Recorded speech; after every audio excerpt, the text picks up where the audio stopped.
The Gospel of John, chapter 11 in Bhojpuri. यूहन्ना रची सुसमाचार 11वां अध्याय। ए अध्याय में 57 वचन लिखल गल बाटे। पहला वचन से हम लोग ध्यान करल जी। मरियम और उनकर बहन मर्था का गांव, लाजर नाम करके एक मनुष्य बीमार रहना। मरियम और मर्था और लाजर एक ही परिवार के बयान। यीशु मसीह का प्यार करल गल परिवार बा। बथनिया के गांव में ये लोग रहत बायान। ये उहे मरियम हईन जे प्रभु पर इत्र डाल के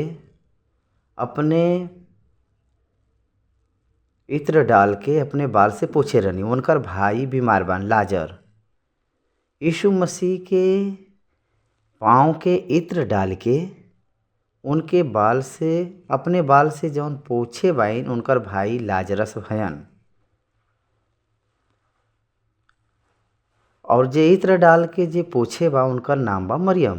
यहाँ अगर हम लोग ध्यान दे तो 12वां अध्याय 3 वचन से हम लोग ध्यान दे तो जटा मांस का आधा सेर बहुमूल्य इत्र लेके यीशु के पाँव पर डलनी और अपने बाल से उनकर पाँव पोछनी और इत्र के सुगंध से घर सुगंधित हो गयल। अगर एके हम लोग ध्यान करल जी तो 11 अध्याय का 2 वचन में मरियम जवन त्याग संपूर्ण करे बाइन और जन काम करे बाइन वो मन में याद करके जब ई सुसमाचार यूहन्ना जब लिखत रहना तो लाजर के बारे में इंट्रोडक्शन ऐड करके कहे बयान। उनकर बहिन मतलब मर्था और मरियम, शायद मर्था एल्डर वन रहल हुई हैं, मरियम एंगर वन हो सकला होत हुई हैं, एक दीदी और एक बहन और बीच में लाजर।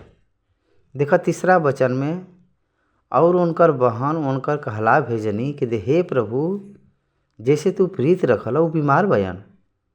साधारण तौर पर जो संदेश भेजे वाला जेकरे बारे में वो संदेश भेजत बान,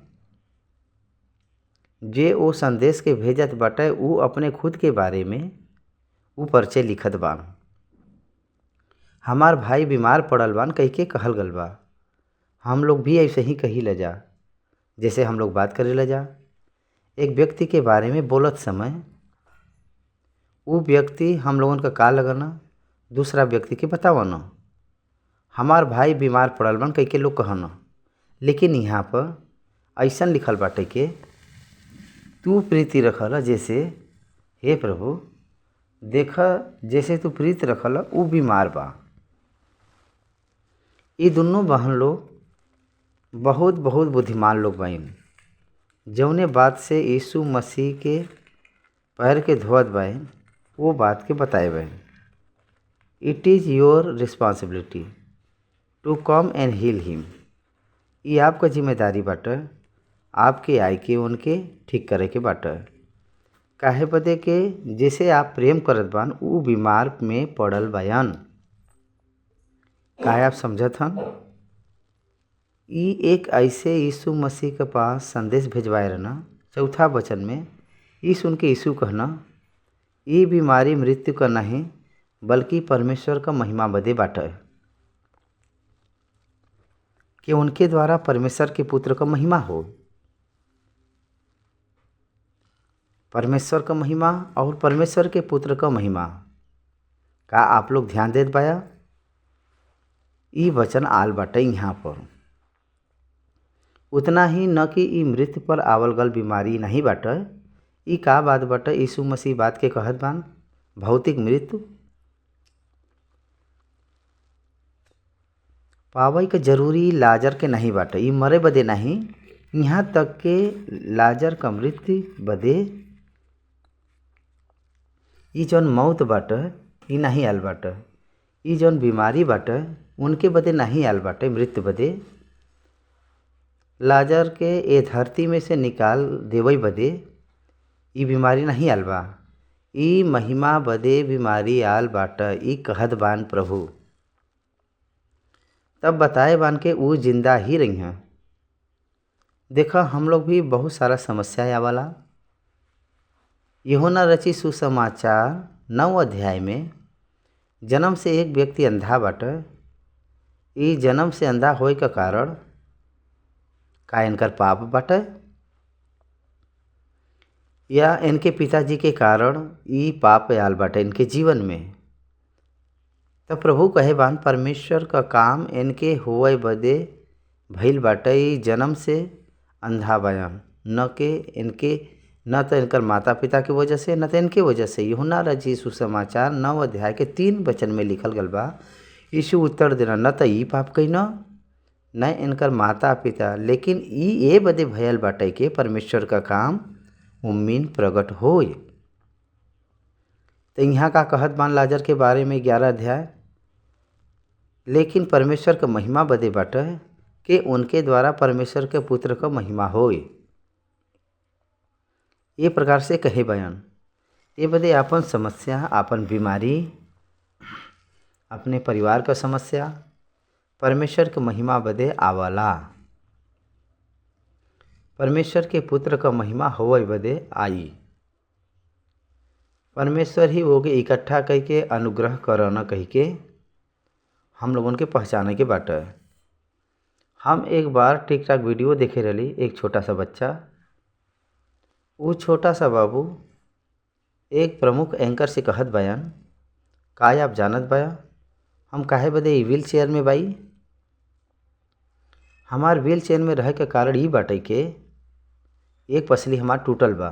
ये समय में प्रेजेंट में हमके एक बीमारी बाटे, वो बीमारी के बारे में, वो बीमारी का नाम वो बताए रहना।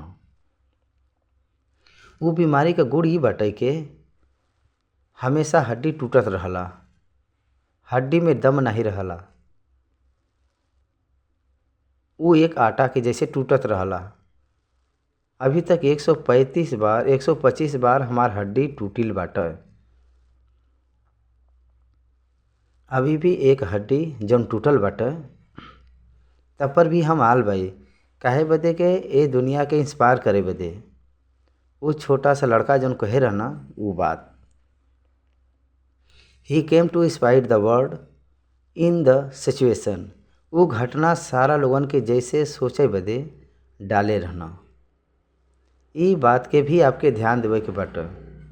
ई जौन घटना भइल बाटे लाजर के जीवन में, ई प्रभु के महिमा बदे आ रहल, परमेश्वर बदे और परमेश्वर के महिमा बदे। ए बदे बीमारी आल बाटे न कि मृत्यु बदे। यहाँ तक उनकर जिंदगी कंप्लीट नहीं भरल। 5वां वचन, यीशु मरथा और उनकर बहन लाजर से प्रेम रखत रहना। वो तीनों के प्रेम करत रहना। यीशु मसीह तीनों लोगन के प्रेम करे वाला ई परिवार बा। यीशु मसीह ये परिवार के बहुत प्यार करत रहना। यीशु मसीह के द्वारा प्रेम पावल गली परिवार बाटे। कितना धन्य का ये बात बाटे। यीशु मसीह कभी भी वो प्रांत में जब जात रहना तो वो समय ई परिवार के द्वारा प्रभु यीशु मसीह के ज़्यादा अतिथि मिलत रहल। यीशु मसीह के बहुत अच्छा दोस्त रहना ये सब। 6वां वचन, फिर भी जब वो सुनना कि वो बीमार बयान और जौने स्थान पर वो रहना वहाँ 2 दिन और रुक गए ना। एकरे बाद वो अपने चेलन से कहना कि आवा हम फिर यहूदिया के चली जा, यहूदिया के चली जा। चेला उनसे कहना, हे रबी, अभी तक यहूदी तहरे पर पथराव करल चाहत न, और तू का फिर से वहाँ जाल चाहत बया। देखा यीशु मसीह जौने स्थान पर बयान वहाँ 2 दिन और रह के 3रा दिन कहत बान के चलो फिर से हम लोग यहूदिया चली जा। अब चेला लोग एक बाधा के बतावत बयान, अभी तक यहूदी तो आप पर पथरवार कहल चाहत बान। It is the not right time to go. Yeshu Masih के यहूदिया जाए बदे वो खतरा बा, उनके पता बाटे। तब पर भी वो जात बयान पथराव करके यहूदी लोग इनके मार डालल चाहत बान। ये बात के जानने के बावजूद भी वहाँ वो जाहल चाहत बान। काहे बदे को सारा समय और काल के जाने वाला परमेश्वर हैं प्रभु। उनके सब पता बाटे के कब का करे के बाटे। देखा 9वां वचन, यीशु उत्तर देना, का दिन के 12 घंटा नहीं होला? अगर कोई दिन में चले तो ठोकर न खाई। काहे बदे ए जगत के उजाला देखाला? यीशु मसीह ये बात काहे कहत बान? दिन में चलबा तो ठोकर खाबा और रात में चलबा तो ठोकर न खाबा, काहे कहत बयान? एकर मतलब उनके पता बाटे कि अंधकार का घड़ी हमरे जीवन में अभी प्रवेश नाही भइल बाटे। My time for the cross at the date has not yet come. अभी समय नहीं आल बाटे हमार। ये उनके बहुत अच्छा से पता बाटे। ये बदे कहे बयान, जब हम उजाला में जाबे हमार समय अभी नहीं आल बाटे। 11वां वचन, वो ये बात कहना और उनसे कहे लगना, हमार मित्र लाजर सोई गल बयान, लेकिन हम उनके जगावे जात बाई। हमार मित्र लाजर सोई गल बान। यहाँ कुछ विषय आपके पहचाने के बाटे। पहला बात, हमार मित्र कह के कहे बयान। यीशु मसीह का मित्र लाजर कह के हमके पता बाटे। चेला लोगन का भी वो मित्र हैं। चेला लोगन के भी लाजर से मित्रता बाटे। यीशु मसीह कभी भी अकेला उनके घरे नहीं गल बयान। चेला लोगन के साथ वो जात रहना और चेला लोग भी उनके साथ अतिथि पावत रहना। They are also friends. आपन दोस्त लाजर सोवत बयान। सो गयल का मतलब वो मृत भइल बाटे कह के यीशु मसीह का कहब। यही बदे थिस्सलुनीकियों का पुस्तक 4 अध्याय 13वां वचन में प्रभु में मृतक लोगन के बारे में, प्रभु में जे मृतक होना उनके बारे में न जान के हमके पसंद नहीं बा। मसीह में जितना लोग सोई गल बा उ सबके साथ में लेके आई हैं। प्रभु में जे सोयल बान उ लोगन के, एकर मतलब भौतिक मृत पायल हुए लोगन के बारे में कहत बान। यीशु मसीह का क्रूस अपने भौतिक मृत्यु के नींद के समान बदले बाटे, सोए जैसे बदले बा। एकर मतलब परमेश्वर के आवाज़ के सुन के हम लोग जागल जिए। भौतिक मृत्यु का मतलब यही बदे भौतिक मृत्यु केवल एक नींद के समान बाटे। एकरे द्वारा हम लोगन का कुछ भी नष्ट नहीं होला। प्रभु जब हैं तो फिर से हम लोग उनके साथ आवल जी।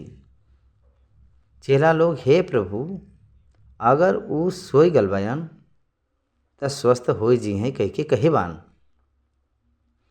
मतलब चेला लोग सोचतान maybe he is in coma में रह के फिर उनके बाहर आवे का चांस बाटे। ए बदे अगर वो सो जी हैं तो वो स्वस्थ हुई हैं कह के चेला लोग कहत बान। यीशु तो उनके मृत्यु के विषय में कहे रहना, लेकिन वो लोग समझत रहना कि वो नींद में सोए के बारे में कहत बान। भौतिक रूप में सोई हैं तो फिर उठी हैं, ये प्रकार के सोच में बयान। न कि मृत्यु में हो गल कह के उकुल नहीं पहचानत पावत बान। 14वां वचन, तब यीशु उनसे साफ साफ कहत बान, लाजर मर गल बान और हम तोहरे कारण आनंदित बाई के हम वहाँ नहीं रहली जेके तू विश्वास कर, लेकिन अब आव और हम उनके पास चली जा। ये बात के थोड़ा सोचे के बाटे।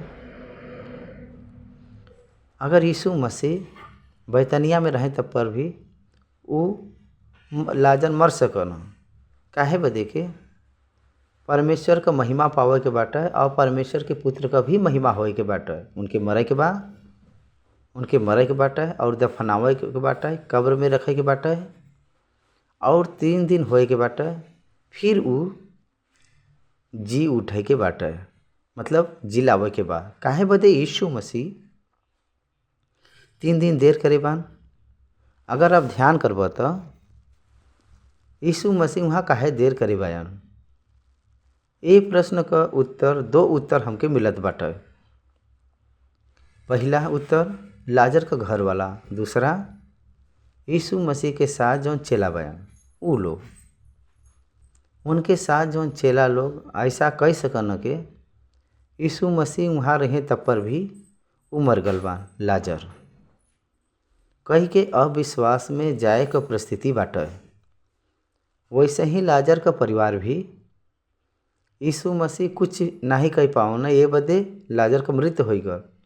अविश्वास में जाए का परिस्थिति संभावना बाटे। वैसे न होए बदे प्रभु वहाँ न रहे तब अच्छा बाटे, कही के उन लोगों से कही के लाजर मर चुकल बान। ये बात बहुत स्पष्ट रूप में चेला लोगन के उ सुनाए रहना यीशु मसीह। हमरे न रहे कही कारण ठीक बाटे और हम तोहरे कारण आनंदित बाई कि वहाँ हम नहीं रहली। जैसे तू विश्वास कर सक 16वां वचन में जब थोमा जौन दिदुमुस कहलावा न अपने साथी चेलन से कहना आवा हम लोग भी उनके साथ मरे के चली जा। ई जौन थोमा बान भारत देश में आयल गल प्रेरित जौन बायन परमेश्वर के चेला हयन। परमेश्वर जौन दिदुमुस कहनावा न अपने साथी चेलन से कहना आवा हम लोग भी उनके साथ मरे के चली जा। एकर मतलब यहूदिया जालजी तो केवल यीशु मसीह के ही नहीं बल्कि यीशु मसीह के चेला लोगन का भी प्राण का खतरा बाटे, उनके पता बाटे। हम सब लोग भी हिम्मत बांध के चलल जी, जौन होई तौन देखल जी। ये प्रकार से हमन कही ले जा कुछ भी हो जाए तो हम लोग तैयार बई जा। उतना कमिटमेंट वो प्रदर्शित करत बान थोमा। 17वां आयत वहाँ पहुँचे पर यीशु के ही मालूम भयल के लाजर के कब्र में रखल गल बाटे और 4 दिन हो गल बा। बैतनिया यरूशलेम के लगभग 2 मील के दूरी पर बाटे। बहुत सारा यहूदी मर्था और मरियम के साथ उनके घरे पर शांति देवे बदे आ रहना। जब मर्था यीशु का आवे का समाचार सुननी तो उनसे भेंट करे बदे गईनी, लेकिन मरियम घरे में बैठा रहनी। कुछ यहूदी लोग उनके भाई की मृत्यु पर यहूदी लोग आ रहना उनके घर पर। वो लोग अभी वापस नहीं गल बयान। आज के ज़माने में एक बार सोच सकन है आप लोग वो दिन कितना अच्छा दिन रहल। मार्था और मरियम दोनों बहन लोग बाइन। इनके माता पिता जिंदा बान कह के नाही लिखल गल बाटे, कहीं भी एकरे बारे में जिक्र नहीं बा। उनके घर पे आदमी बान वो भाई रहना, वो बीमार होई के लाजर के ठीक करे बदे प्रभु तैना नहीं। यही बदे लाजर मर गल बान और लोग रोवत बान। और रोवत समय सारा बंधु लोग मेहमानन के साथ में वो पूरा घर वाले रहना और वो सब घर वालों के सांत्वना देते रहना। आज के समय में अगर देखल जाए तो अपने घर में कोई मर जाला तो वैसे ही काम में आई के कब्रिस्तान में पहुँच के वो बॉक्स में जौन लाश बाटे ओकर चेहरा के देख के फूल माला पहनाई के वैसे ही लोग निकल जाना। आज के समय में आज रह के सांत्वना देवे वाला कितना लोग बयान फिंगर टिप्स के रूप में भी न मिली हैं। एक परिवार में एक व्यक्ति मर गए न तो वो परिवार के सांत्वना देवे के बाटे। कही के जौन प्यार आज के ज़माने में खो गल हुए दिन में हम लोग रहत बाई जा। हम अपने स्वयं अपने पिता के देखे भाई जब उनकर देहांत भर तो उनकर जितना भी प्रिय लोग रहना वो लोग भी नहीं दिखाई दे रहना। हमके बड़ा आश्चर्य लगल रहल। हमके तो ऐसा लगल के ये तो 80 साल जिए रहना, ये तो बड़ा बड़ा काम करे बयान रिश्तेदार पटीदार में, लेकिन कोई भी नहीं आ रहल और बहुत अचंभा हमके लगल रहल। काहे हम अपने घर के विषय के उदाहरण के रूप में बतावत भाई। काहे बदे के हम बहुत सारा घर के देखे भाई शाम होत ही जितना भीड़ रहला लाश के साथ रात होत ही सब चल जाना लोग। आज के ज़माने में अपन खुद का रिश्तेदार पटीदार लोग ही नहीं रहना, लेकिन वो ज़माने में देखल जाए तो 4 दिन ख़त्म हो गए रहल लाजर का मृत्यु होइले पर, तब पर भी उनका रिश्तेदार लोग शांति देवे बदे उ लोगन के साथ में बायन यहूदी लोग।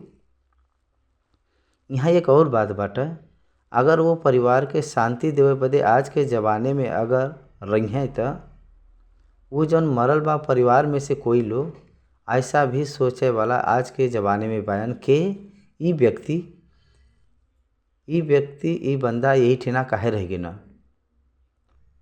आज का ही आम बात पाता है। ये प्रकार का परिवार भी आज के समय में हम लोगों के देखे के मिलना, हम खुद देखिला। जौन कुछ भी हम लोग बात करे ला जा, लेकिन आज के ज़माने के लोग बहुत ज़्यादा बुरा बन चुकल हन, बदल गल बान। बाइबल में जौन लिखल बाटे वो घटना वो दिन में बहुत महान दिन के रूप में हम लोगन के पहचाने के बाटे। वो ज़माने में बहुत सारा लोग शांति देवे बदे साथ देवे बदे वो ज़माने में लोग रहत रहना। 20वां वचन, जब मर्था यीशु के आवे के समाचार सुननी तो उनसे भेंट करे बदे गईनी, लेकिन मरियम घरे में बैठा रहनी। जब मर्था यीशु के आवे के समाचार सुननी, दोनों लोग सुने रहनी, मार्था सुने पाइन और मरियम भी सुने पाइन, लेकिन मार्था यीशु के पास भेंट करे बदे आ गल बाइन, मरियम वहीं बैठल बाइन। 20वां वचन के हम लोग ध्यान से देखल जीता, यीशु के आवे के सुसमाचार यीशु के आवे के समाचार सुनना तो उनसे भेंट करे बदे गईनी, लेकिन मरियम घरे में बैठा रहनी। परंतु कई के जो शब्द बाटे आपके बाइबल में ओके अंडरलाइन कैले, परंतु मरियम घर में बैठा रहनी। ये बहुत आश्चर्य कर्म के बात बाटे। मार्था और मरियम के बीच में यीशु मसीह उनके घर का दर्शन देत बा। एक बार बवाल भर रहल, शायद आप लोगों की याद हुई। मार्था जौन रसोई में काम करत रहनी और मरियम यीशु मसीह के चरण में बैठा रहनी। मार्था सारा जौन खाना पीना बनावे में मुश्किल उठावत रहनी और मरियम यीशु मसीह के चरण में बैठा रहनी। मार्था आए के प्रभु से पूछनी, हे प्रभु, हम बहुत घबरात बाई, आप हमरे बहन के भेज सकोला। मार्था ये प्रकार से कहत बाई प्रभु यीशु मसीह से। तब यीशु मसीह मार्था से कहत बा, हे मार्था, मरियम उत्तम चीज़ के उत्तम भाग के चुन ले बाइन, उनसे कोई भी छीन नहीं सकला। आप तो मुश्किल उठावत बाऊ, लेकिन सबसे उत्तम परमेश्वर का वचन सुनब और हमरे वचन के सुने के बा कह के यीशु मसीह मार्था से कहे बान। हमेशा यीशु मसीह का बात सुने बदे मरियम उनके चरण में बैठ के इंतजार करत रहनी। ऊ मरियम घर में काहे बैठल बाइन? यीशु मसीह आवत बान कह के समाचार सुन के भी वो घरे में काहे बैठल बाइन? सी में बी हर्ट। हो सकला वो बहुत सारा दुखी में रहल हुई हैं। अगर यीशु मसीह औतन तो हमार भाई अभी जिंदा रहतन, उनके हट फल हुई। कितना बार हमरे घरे पे आ रहना यीशु मसीह, सारा गांव गांव जाए के सबके ठीक करत रहना। बहुत से हम लोग प्रेम कर रही जा और बहुत सारा हम लोग आदर सम्मान दे रही जा। हम हर समय उनका स्वागत करत रहली और हमरे ही परिवार में जब ऐसा घटना भयल तो उ काहे नहीं हाजिर यहाँ भईन। सी माइट है हर्ट, शायद वो दुखी बाई ने बदे उ नहीं सॉरी। मर्था यीशु से कहनी, हे प्रभु, अगर तू यहाँ रहता तो हमार भाई कदापि न मरतन। हे प्रभु, हम लोग आपके ऊपर विश्वास करेला जा, हमके आपके ऊपर विश्वास बा। अगर तू यहाँ रहता तो हमार भाई कदापि न मरतन। आप यहाँ नहीं बान, यही बदे हमार भाई मर गल बायन। यीशु मसीह के केवल वो चंगा देवे का सामर्थ्य उनके अंदर बा कही के ये लोग सोचत बायन, न कि वो मुर्दा के जिलावे का सामर्थ्य उनके अंदर बाया, जो सोच उनके अंदर नहीं बा। अगर यीशु मसीह वही रहतन त याईर क पुत्री जैसे जिलाए रहना ललिता थामू कह के, वैसी लाजर के भी जिलाए देतन। जैसे नाइन नामक करके एक गांव में विधवा के बेटा जौन अर्धी पर लेके लुक जात रहना, वो लाश के वो अर्थी के छू के हे जवान उठ कह के कहत ही वो जिंदा भई गल ना, वैसे ही हमरे भाई को जिलाए देता। अब तो उनका मृत्यु हो गल बाटे और 4 दिन हो गल बा, तो का कह सकन। तो यही बदे यीशु मसीह का सामर्थ कुछ सीमा के हद पर बाटे। वो लोग ये प्रकार से सोचत रहना, यीशु मसीह का वरदान का कुछ सीमा बाटे। यही सोच से वो यीशु मसीह से बात करत बाइन मार्था। यीशु मसीह अपने विश्वास के भरपूर करे बदे वो देर से आ रहना। वो लोग ये नहीं सोचना कि यीशु मसीह मृतक लोगन के भी जिंदा कर सकना। उन लोगन का विश्वास अल्प का विश्वास बाटे, न कि भरपूर विश्वास। मार्था यीशु से कहनी अगर प्रभु तू यहाँ रहता तो हमार भाई न मरतन, और हम जानत बाई के जवन कुछ तू परमेश्वर से मंगब परमेश्वर तहके दी। हाँ, सी डिक्लेयर हर फेथ अबाउट जीजस। पिता आपको प्रार्थना सुनो ना, हमके पता बटे। 23वां वचन, यीशु उनसे कहना तहार भाई फिर जी उठी हैं। देखा ऊपर आयत में लिखल बाटे के अभी हम जानत बाई के जौन कुछ तू परमेश्वर से मंगब परमेश्वर तहके दी हैं कह के लिखल गल बाटे। मर्था कहत बाइने बात के, यीशु उनसे कहना तहार भाई फिर जी उठी हैं। अभी हम प्रार्थना करब तो तहार भाई फिर जी उठी हैं। जब यीशु मसीह कहे रहना, लेकिन वो बात उनके मन में नहीं बाटे। कह के अगला वचन में डिक्लेयर कर चुकल बान। मार्था उनसे कहनी हम जानत बाई के अंतिम दिन में पुनरुत्थान के समय वो जी उठी हैं। ऊपर आयत में और नीचे आयत में कितना अंतर के रूप में बाटे। मार्था बात करत बाइन, अभी भी परमेश्वर आपका प्रार्थना जौन कुछ आप मांगत बा वो देनी है। हम लोग का सोचे लजा, अभी भी हम लोग प्रार्थना करे लजा तो हमार भाई जी उठी हैं। मार्था कहत रहलू है, सोचत रहलू है, उनकर ये उद्देश्य बाटे कि आपका प्रेयर हमार हेल्प कर सकला। ये प्रकार से सोचत बाई, उतना ही बस। आपका भाई फिर से जी उठी हैं यीशु मसीह जब कहे रहना, तो मार्था उनसे कहत बाई हम जानत बाई के अंतिम दिन में पुनरुत्थान के समय वो जी उठी हैं। मतलब उतने उनकर सोच बाटे मार्था का। अंतिम दिन में जी उठाए वाली जौन बात बाटे वो दानियल का पुस्तक 12वां अध्याय में ऑलरेडी स्क्रिप्चर वो बाटे। अंतिम दिन में नहीं, अभी भी वो जी उठी हैं कह के मार्था के पता नहीं बा। कह के हम लोगों के समझ में आवत बा वो लोग हमेशा यीशु मसीह के केवल चंगाई देवे वाला लिमिटेड के रूप में ही देखत बान, न कि वो परिपूर्ण सामर्थ्य के रूप में नहीं बान। तब यीशु उनसे कहना पुनरुत्थान और जीवन हम ही है। ये गंभीर रूप का बात बा। पुनरुत्थान और जीवन हम ही है। जे कोई हमरे पर विश्वास करला अगर वो मर भी जइहे तो वो जी हाँ, और जे कोई जीवित बाटे और हमरे पर विश्वास करला वो अनंत काल तक न मरिहा। का तू ये बात पर विश्वास करत बाऊ? का आपके ये बात समझ में आवत बाटे? हम पुनरुत्थान और जीवन हम ही है। पुनरुत्थान और जीवन हम ही है। हमरे पर जे विश्वास करला अगर वो मर जाई फिर भी वो जी, और जे कोई जीवित बाटे वो हमरे पर विश्वास करला वो अनंत काल तक न मरी। एक विवरण आपके समझ में आवे के चाहिए। हमरे ऊपर विश्वास करे वाला भी अगर मरी है फिर भी वो जिंदा रही हैं। कई के कहत बान एक अर्थ का बाटे फिजिकल डेथ होले के बाद भी रिजरेक्शन में वो जिंदा रही हैं कई के पहली बात। और दूसरा बात, जे कोई जीवित बाटे और हमरे पर विश्वास करला वो अनंत काल तक न मरी हैं। जौन बात ही कहत बयान एक अर्थ का बाटे विश्वास करल गल व्यक्ति अगर मर भी जाए तब पर भी उ जी हैं, मतलब वो नरक में न जी हैं, कह एकर अर्थ आवला।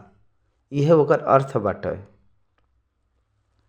अगर जिंदा रही के हमरे ऊपर जे विश्वास करला वो कभी भी न मरी, वो नरक में न जे एकर अर्थ ई हवे। तो ये बात पे विश्वास करत बाऊ। मार्था से यीशु मसीह पूछना, तब वो उत्तर देत बाइन 27वां वचन में। वो उनसे कहनी, हे प्रभु, हाँ हम विश्वास करत बाई कि परमेश्वर का पुत्र मसीहा जे जगत में आवे वाला हन वो तो ही है। वो ये बात कह के 28 में ये बात कही के वो चल गईनी और अपने बहन मरियम के बुलाए के चुपके से कहनी, गुरु यह है न तहके बुलावत बयान। मर्था मरियम के लिया रहने यीशु मसीह के पास बुलाई के। काहे बदे मरियम का भी विश्वास दृढ़ होए के चाहिए। उन्हों के देखे के बाटे के का होए जात बाटे। केवल मर्था आवे तो नहीं, मरियम के भी आवे के चाहिए और यीशु मसीह का करे जात बयान ओके देखे के बाटे। यही बदे मरियम के बुलवाए बयान। ये सुन के वो तुरंत उठ के उनके पास आईनी। तुरंत उठ के उनके पास आईनी। मरियम बदलल बहन थोड़ा दुखी के रूप में यीशु न आवे के कारण वो घर पे बैठे रहने। लेकिन जब यीशु मसीह बुलैना तब वो तुरंत उठ के आईनी। एकर मतलब उनकर मन बदलल।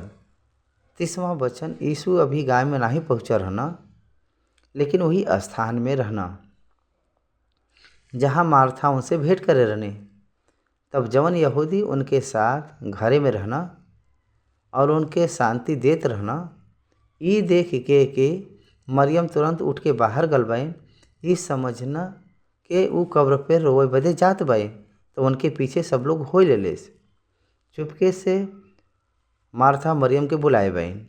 वहाँ पर जितना रिश्तेदार लोग बान वो लोगों के पता नहीं बाटे कि यीशु मसीह बुलावत बान मरियम के। और मरियम तुरंत उठ के वो कब्र के पास जात बाइन। शायद वो रोए बदे वो कब्र पर वो जात बाइन। यहूदी लोग एक प्रकार से सोच के उनके पीछे हो गए ना। यीशु मसीह गांव के बाहर रहत मार्था से मुलाकात, वो अभी गांव में नहीं पहुँचे रहना। 32वां वचन, जब मरियम वहाँ पहुँचनी जहाँ यीशु रहना, उनके देख के उनके पाँव पर गिर पड़नी। वो कहत बाइन, हे प्रभु, अगर तू यहाँ रहता तो हमार भाई न मरतन। मर्था भी यही वचन कहे रहनी। मर्था यीशु से कहनी, अगर प्रभु अगर तू यहाँ रहता तो हमार भाई न मरतन। मरियम का कहत बाइन ये वचन में 32 में मरियम भी वही बात कहत बाइन। तो देखत ही उनके पाँव पर गिर पड़नी और कहनी, हे प्रभु, अगर तू यहाँ रहता हमार भाई न मरतन। दोनों का सोच एक ही बाटे। दोनों का सोच एक बा। दोनों का जागरूकता एक कई बा। दोनों का विश्वास स्थिति एक कई बा है। अब बतावा, वो यीशु मसीह के चरण में हमेशा बैठ के जो सीखे बाई मरियम, वो का सीखे बाई रसोईया में जौन काम करतनी मर्था, अगर वो ये बात कहाँ ये प्रश्न पूछे रहनी प्रभु से, ओकर एक अर्थ होला, हे प्रभु, अगर आप यहाँ रहता हमार भाई न मरतन। ये बात कहे रहनी। मर्था कहनी तो ओकर अर्थ एक बाटे। लेकिन मरियम यीशु मसीह के चरण में बैठ के ये बात कहे बाइन। मार्था सम मोर बेटर कहे बदे वो कहत बाइन के हम विश्वास करत बाई के परमेश्वर का पुत्र मसीहा जौन जगत में आवे वाला बायन वो तो ही है। मर्था कहे बाइन। 33 में लिखल बा, जब यीशु उनसे और जे यहूदी लोग उनके साथ आ रहना रोते हुए देखना, तो आत्मा में बहुत उदास और व्याकुल भइना। थोड़ा समय के बाद लाजर के हम जिलावे जात बाई कह के यीशु मसीह के पता बाटे। तब पर भी वो यहूदी के और मर्था मरियम के देख के यीशु मसीह बहुत उदास अपने आत्मा में भइना और व्याकुल भइना। उकुल का रोवत देख के यीशु मसीह भी रोइना। Jesus wept. ई पूरा बाइबल में ई पहिला ई वचन बहुत छोटा वचन एके कहल जाला। वचन के विभाजित करे वान भक्त लोग ऊ केवल एक बात के ऊपर उतना प्रमुखता दे रहना। यीशु रोया 35 में लिखल बा। सारा बाइबल में ई प्रत्येक रूप में देखे के मिलला। उस क्रूस पर चौथी बात में ही क्राइड बिग्ड, लेकिन यहाँ पर 35 में रोए बयान, मतलब पेशा अलग बा, रोइब अलग बाट। ई जन रोए का अनुभव परमेश्वर के वचन का अनुभव रोए का परिपूर्णता होत बाट। रोए वालन के साथ रोव ऊ यहाँ पर परिपूर्ण होत बाट। हम लोग देख सकीला जा। देखा 34 से पढ़त बाई और कहना तू उनके कहाँ रखे बाया। वो लोग उनसे कहना हे प्रभु चल के देख लो। 32 यीशु रोइना। 36 तब यहूदी कहे लगना देखा वो उनसे कितना प्रेम रखत रहना। 37 में लेकिन उनमें से कुछ लोग कहना का ई जे अंधा का आँख खोलना इहो नहीं कह सकना के ई मनुष्य न मरतन। 38 में लिखल बाटे के यीशु मन में बहुत उदास होई के कब्र पर अइना। वहाँ एक गुफा रहल और एक पत्थर ओकर ऊपर रखल रहल। वो जौन पत्थर रखल रहल वो गुफा में लाजर का लाश रखल गल रहल। यीशु कहना पत्थर हटावा। वो मरा हुआ का बहन मार्था उसे कहे लगनी हे प्रभु उम्मीद से अब तो दुर्गंध आवत हुई काहे बदे के ओके मरे 4 दिन हो गल बाटे। ध्यान से वचन के ध्यान करे के बाटे।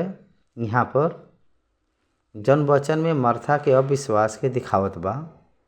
मृतक लोगन में से जिलावे बदे यीशु मसीह वो पत्थर के हटावे बदे कहत बायन।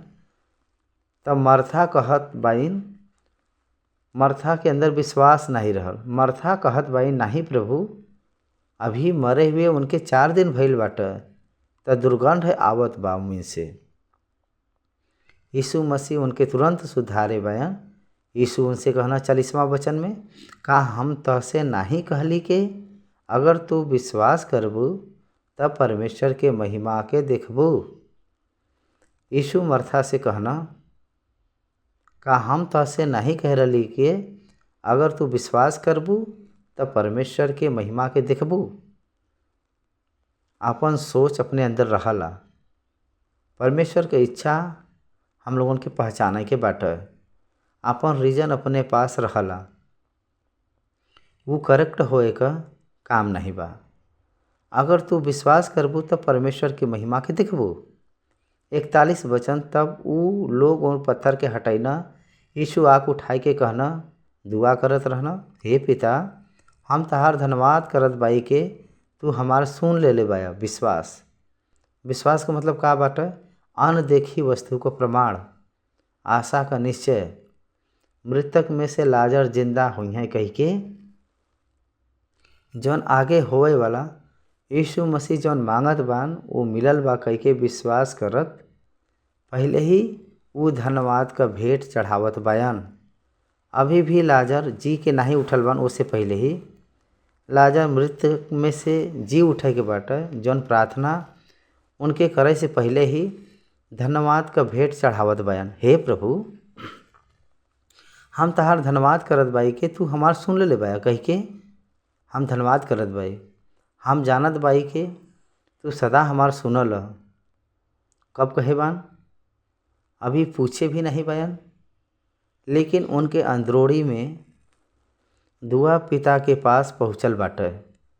हमार प्रार्थना सुने के कारण ऑलरेडी ओवर। पत्थर के हटावा कह के कहे से पहले उनकर प्रार्थना खत्म हो चुकल बाटे। पत्थर के हटावे से पहले ही वो व्यक्ति के जिलावे बदे यीशु मसीह प्रार्थना करे बयान। वो यकीन करे रहना यही बदे वो पत्थर के हटावा कह के कहे बयान। वो प्रार्थना के ऊपर प्रतीत करे बान के हमार परमेश्वर वो प्रार्थना के सुने बान और उत्तर दे हैं कही के विश्वास के साथ वो पत्थर के हटावे बदे कहे बयान। लाजर मृतक में से जीवित भयल बान, यही बदे वो पत्थर के हटावा। विश्वास का मतलब वही हवा यीशु मसीह लाजर कब्र में रह के जब रहना तब वो जिंदा बान कह के विश्वास करे रहना। परमेश्वर उनके जिंदा करे बयान विश्वास करे रहना। वो जिंदा करिए कह के नहीं, जिंदा रखे बान कह के यीशु मसीह प्रतीत करे बयान। यही बदे पत्थर के हटावे बदे कहे बान। यीशु मसीह का विश्वास यहाँ पर देखे के मिलत बाटे। यीशु मसीह का स्तुति में प्रार्थना देखे के मिलत बा। उनकर सामर्थ हम देखे जात बाई। तो का आप भी 42 वचन हम जानत बाई कि तू सदा हमार सुनल, लेकिन जौन भीड़ आसपास खड़ा बाटे उनके कारण हम ही कहली जैसे कि वो विश्वास करें कि तू हमके भेजे बया। ये बात ए बदे हम कहे भाई आप हमके भेजे बया कह के ये सब लोगन के जाने बदे ये बात हम कहत भाई। यीशु मसीह उनके पुत्र के परमेश्वर भेजे बान कह के यीशु मसीह के परमेश्वर भेजे बान पता होए बदे लोगन के ये बात कहे रहना। ई वो कबूल करत बान। 43 वचन ई कह के वो बड़ा शब्द से पुकारना, हे लाजर निकल आवा। जौन मर्ग रहल वो कफन से हाथ पांव बांधे निकल आईना और उनकर मुंह अंगोछा से लिपटल रहल। यीशु उनसे कहना, ओके खोल द और जाए द। यहूदी के रीत के अनुसार कोई व्यक्ति मर जाला वो लाश के एक कपड़ा से पूरा बांध के रखना और ओकरे अंदर बहुत अच्छा अच्छा इत्र और सुगंधित पदार्थ डालना और चेहरा पर भी एक रुमाल बांधना।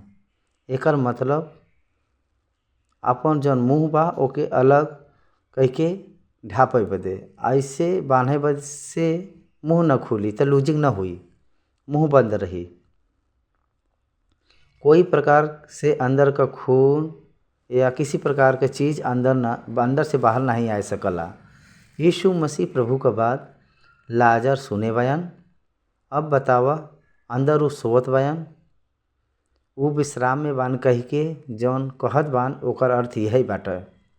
मृतक लोग उनकर आवाज़ सुनने का घड़ी आ चुकल बाटे। Jesus can reject can his people at any time. वो कभी भी लोगन के जिलाए सकना, उठाई सकना। हे लाजर निकल के आवा कहत ही लाजर निकल के आ गल बान। एक भक्त कहे बान लाजर कह के न कह के अगर निकल आवा कह के अगर कहतन तो वहाँ जितना भी कब्र के अंदर जितना भी लाश रहनी सब जिंदा हो के आ गए रहते। आदम से लेते हुए जितना भी मृतक बान सब जिंदा हो के आ गए रहतन। यही बदे वहाँ लाजर कह के इस शब्द निकाले बयान।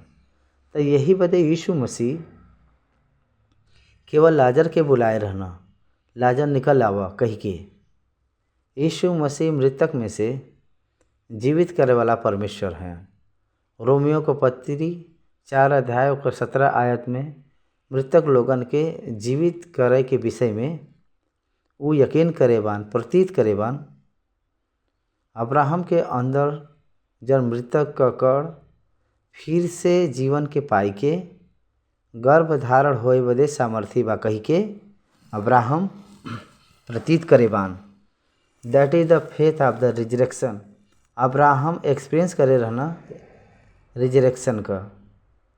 मृतक फिर से जियल बान कह के ये एक्सपीरियंस उनके भाईल बाटे। पुनरुत्थान का विश्वास करल गल व्यक्ति अब्राहम हयन। मसीह में जौन पुनरुत्थान बा वो विश्वास करे वाला वो व्यक्ति बयान। यही बदे जे मर गल रहल वो कफन से हाथ पाँव बांधल निकल के अइना और उनकर मुँह अंगोछा से लिपटा रहल। हम तो सोचत भाई एक घटना में जितना भी लोग शामिल रहना वो सभी लोग एक घटना के देख के भाग गल हुए। केवल यीशु मसीह के छोड़ के सब लोग दौड़ गल हुए। हंसे बदे हम बोलत भाई हम लोग कभी कभी कब्रिस्तान जाइला जा, वो कब्र में से जे जी उठ के निकल के हैं तो का हम लोग वही रहल जी? सब लोग भाग जी हैं। वैसे ही लाजर के साथ ही अनुभव बहुत महानता का बाट बटे। ओके खोल द और जाए द कह के कहे बयान। लाजर अपने पट्टी के जन बांधे रहना ओके खोल के नहीं आ रहना, बल्कि पट्टी के साथ आ रहना। एज इट इज़ बॉडी जैसे रहल वही बॉडी के अंदर जीवन आए के वही खुद वैसे ही आ चुकल बा। हम लोग इजराइल का यात्रा जब करे रहली जा, ये लाजर का जौन समाधि कब्र में गरहली जा। लाजर का जौन कब्र बाटे वो बहुत गहरा में रहल। वो 15 और 20 तक का लगभग सीढ़ी अंदर जाए बदे रहला। वहाँ से वो जीवित हो के वो सीढ़ी पर से चढ़त मतलब कूदत चढ़त वो बाहर निकल के आल बायन। अंदर ले जाए के जौन रखल रहल वो अपने आप सीढ़ी चढ़ के वो बाहर आ रहना। ये महान आश्चर्य का बात बाटे। मृतक में से वो जीवित हो के बाहर आ रहना। फिर से उनकर बॉडी रिस्टोर हो चुका रहल, सिस्टम रिस्टोर हो गया रहल। 45 तब जौन यहूदी मरियम के पास आ रहना और उनकर ई काम देखना तो उम्मीद से बहुत लोग उन पर विश्वास कईना। मरियम और माथा के कंसर करे बदे उनके साथ जितना भी लोग आ रहना, मरियम जौन दौड़ के कब्र पर रोवत आ रहनी तो उनके सांत्वना देवे बदे जितना यहूदी लोग आ रहना, मृतक में से लाजर बाहर आवत ही तुरंत वो परमेश्वर का पुत्र हयन यीशु मसीह कही के सब लोग विश्वास करे रहना।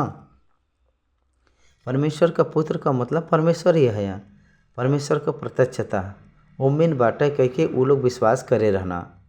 उम्मीद से बहुत लोग विश्वास कईना, लेकिन उम्मीद से कुछ लोग फरीसी के पास जाए के यीशु के काम का समाचार सुनई ना। हमार प्रिय भाई और बहन, कुछ लोग चापलूसी लोग रहना यीशु मसीह का काम कुछ लोग फरीसी लोगन के जाए के बताए रहना। तब वो फरीसी लोग वो यीशु मसीह के पास विश्वास रखे के चाहिए यीशु मसीह के ऊपर, लेकिन वो लोग उनके मार डालल चाहत रहना। 47 वचन फिर प्रधान याजक और फरीसी महासभा बुलैना और कहना, हम का करत बाई जा? ई मनुष्य तो बहुत चिन्ह दिखावत बा। 48 अगर उनके ऐसे ही छोड़ दिली तो सब उन पर विश्वास ली आई और रोम में आए के हमार जगह और जाति दोनों पर अधिकार कैली हैं। एकर मतलब धर्म नाश हो जाई। रोमी हम लोगन के घेर ली हैं और रोमस ऑलरेडी उन लोगन के ऊपर एक अधिकारी के रूप में बयान तो और भी घेरे के का बाटे। एकर मतलब रोमस लोग कुछ तो आज़ादी दिले बयान टैक्स के विषय में ऐसा कुछ चीज़ में, लेकिन इतना ही नहीं हम लोग संपूर्ण रीति से उनकर गुलाम हो जाल जी रोमी लोगन का। ये समय तो हम लोग केवल टैक्स पेड वाला है जा, लेकिन भविष्य में हम लोग गुलाम हो जाल जी। ये पॉलिटिकल इंटरवल काहे बात बहुत बाटा। ये लोग कपटी स्वभाव को मनुष्य है। 49वां तब उम्मीद से कैफा नामक एक व्यक्ति जौन उस वर्ष का महायाजक रहना तो कुछ भी नहीं जानला और न ही समझल के तहरे बदे ई भला बाटे के हम लोगन बदे एक मनुष्य मरे और सारा जात नष्ट न हो। कैफा बहुत कपटी स्वभाव का बाटे। वो साल का महायाजक रहना, एक मनुष्य सारा प्रजा बदे मरब। देखा कैफा का कहत बायन और न ही समझत बाया के तहरे बदे भला बाटे के हम लोगन बदे एक मनुष्य मरे और सारा जात नष्ट न हो। Why don't we kill him. जो नाही कहे के बाटे उ कही चुकल बयान। ऊपर से खुला आम मार दिल जी कह के नहीं, हम लोगन बदे एक मनुष्य मरी हैं। मतलब वो एक प्रोफेसी के रूप में कहत आवत बयान। 51 ये बात अपने ओर से नहीं कहना, लेकिन वो वर्ष का महायाजक हो के भविष्यवाणी कहना के यीशु ओ जाति बदे मरी हैं। वो बिना बोल के बिना सोच के ई भविष्यवाणी कहना वचन कहत बाटे 52 में। और न केवल वो जाति बदे बल्कि ये बदे के परमेश्वर का तितर बितर संतान के एक कह दें 53 में। और वही दिन से उनके मार डाले का कोशिश करे लगना। यीशु मसीह जौन करत बान वो परमेश्वर का काम बाटे, परमेश्वर का महिमा लावे वाला वो काम करत बयान। त काहे लोग मारल चाहत बान परमेश्वर के कार कल गल व्यक्ति के? वो लोगन ऐसा नहीं कह पावत बान, यही बदे वो जलन रख के उनके मार डालल चाहत बयान। 54 यही बदे यीशु वो समय से यहूदी में प्रकट कह के न फिरना, बल्कि वो वहाँ से जंगल के निकट इब्राहिम नामक एक नगर के चल गई ना और अपने चेलन के साथ वहाँ रहे लगना। 55 यहूदी का फसह पर्व निकट रहल और बहुत लोग फसह से पहले देहात से यरूशलेम के गईना के वो अपने आप के शुद्ध करें। एकर मतलब यीशु मसीह के मृत्यु का समय पहुँचत बाटे, फसह आवत बाटे, फसह पर्व निकट आवत बाटे। एकर मतलब यहूदी में जितना भी पुरुष बयान अलग अलग जगह में जहाँ भी वो लोग रहें, लेकिन परिवार में जौन पुरुष लोग बान मूसा के व्यवस्था के अनुसार मंदिर के यरूशलेम में आवे के बाटे। फसह के पर्व से लेके पेंतीकोस के पर्व 50 दिन बहुत दूर दूर से प्रांत से आवन जे लोग वो दो पर्व के देखे बदे वो दो पर्व के बनाए के वापस जा सकन। और वो यीशु के ढूंढे लगना और मंदिर में खड़ा हो के सोचे लगना कि का वो पर्व में नहीं है।